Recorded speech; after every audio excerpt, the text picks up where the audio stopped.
नमस्कार दोस्तों, आज की कहानी हमारे बुजुर्गों के ऊपर आधारित है। बुजुर्गों को आज के इस दौर में बहुत तिरस्कार भरा जीवन जीना पड़ रहा है। इस टेक्नोलॉजी के ज़माने में बुजुर्गों का ज्ञान, उनका अनुभव किसी माटी के टुकड़े के समान हो गया है।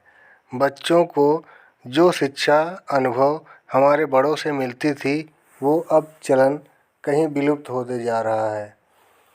सिर्फ बुजुर्गों की सोच की सीमा ही उनका ज्ञान समुद्र है। एक बहुत बड़ा विशाल पेड़ था। उस पर बीसियों हंस रहे थे। उसमें एक बहुत सयाना हंस था, बुद्धिमान और बहुत दूरदर्शी। सब उसका आदर करते, ताऊ कहकर बुलाते थे। एक दिन उसने एक नन्ही सी बेल को पेड़ के तने पर बहुत नीचे लटकते लिपटते पाया। ताऊ ने दूसरे हंसों को बुलाकर कहा, देखो, इस बेल को नष्ट कर दो। एक दिन यह बेल हम सबको मौत के मुंह में ले जाएगी। एक युवा हंस हंसते हुए बोला, ताऊ, यह छोटी सी बेल हमें कैसे मौत के मुंह में ले जाएगी? सयाने हंस ने समझाया, आज यह तुम्हें छोटी सी लग रही है। धीरे धीरे यह पेड़ के सारे तने को लपेटा मारकर ऊपर तक आएगी। फिर बेल का तना मोटा होने लगेगा और पेड़ से चिपक जाएगा। तभी नीचे से ऊपर तक पेड़ पर चढ़ने के लिए सीढ़ी बन जाएगी। कोई भी शिकारी सीढ़ी के सहारे चढ़कर हम तक पहुंच जाएगा और हम मारे जाएंगे। दूसरे हंस को यकीन न आया। एक छोटी सी बेल कैसे सीढ़ी बनेगी? तीसरा हंस बोला, ताऊ, तू तो एक छोटी सी बेल को खींचकर ज़्यादा ही लंबा कर रहा है। एक हंस बड़बड़ाया, यह ताऊ अपनी अकल का रौब डालने के लिए अंट-शंट कहानी बना रहा है।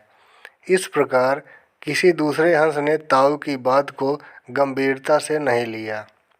इतनी दूर तक देख पाने की उनमें अकल कहाँ थी।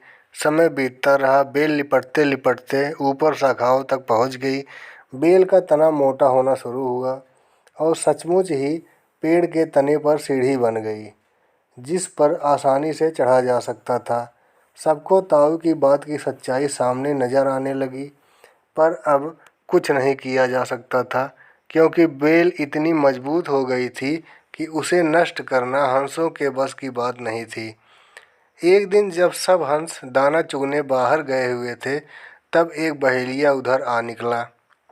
पेड़ पेड़ पर बनी सीढ़ी को देखते ही उसने पेड़ पर चढ़कर जाल बिछाया और चला गया। शाम को सारे हंस लौट आए और जब पेड़ से उतरे तो बहेलिए के जाल में बुरी तरह फंस गए। जब वे जाल में फंस गए और फड़फड़ाने लगे, तब उन्हें ताऊ की बुद्धिमानी और दूरदर्शिता का पता लगा। सब ताऊ की बात न मानने के लिए लज्जित थे और अपने आप को कोस रहे थे।